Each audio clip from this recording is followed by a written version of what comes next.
All right, so the next one we're going to do, we're going to point our right foot directly towards the front of the class, touch the arch of your left foot to the heel of the right. Yeah, so actually reverse, you're going to go this way. So you're going to point your right foot towards me. Yep, there we are, and we're going to step out with our left foot. Awesome. So now we gently shift to the left and turn to the left. Sit back on the right, turn to the right. Good. Shift, turn. Sit back, turn. Shift, turn. Sit back, turn. Shift, turn. Sit back and turn. Very good. So with all our weight on the right leg, we're going to put our right hand to the left shoulder and the left hand to the right hip. When we shift to the left leg, we're going to lift the left hand.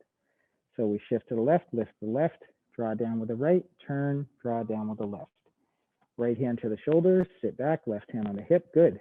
Shift to the left, lift the left, draw down with the right, turn, draw down with the left. Right hand to the shoulder, sit back, left hand on the hip, shift, lift, draw down, turn, draw down.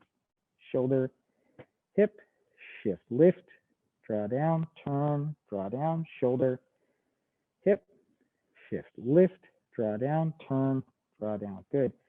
So just something I want to kind of remind everybody, because when we see this movement, it looks pretty big to the eye.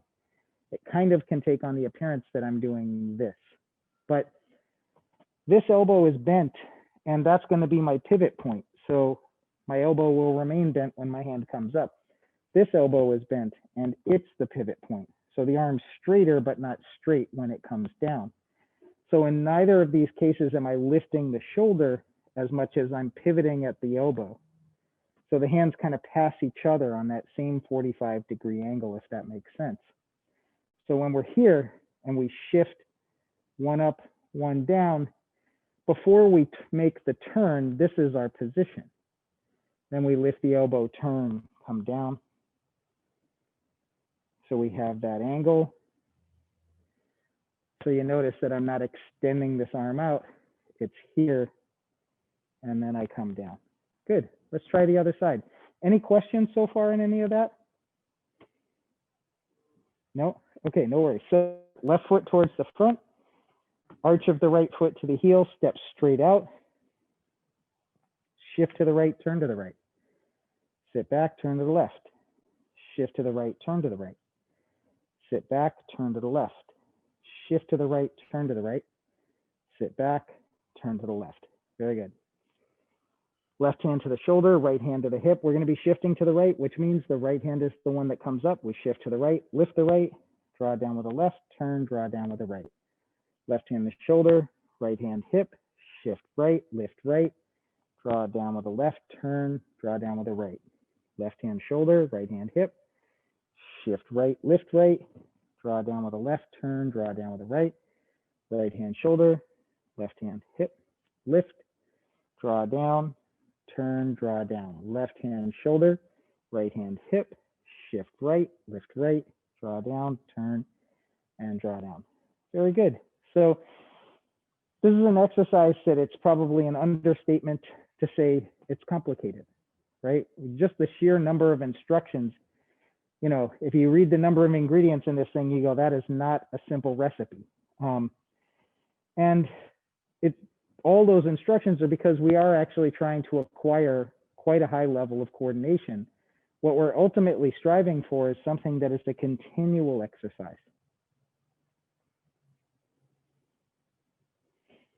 Right? And so you say, well, if we're trying to do something continual, why do we go 1, 2, 3, 4? It's kind of staccato, robotic.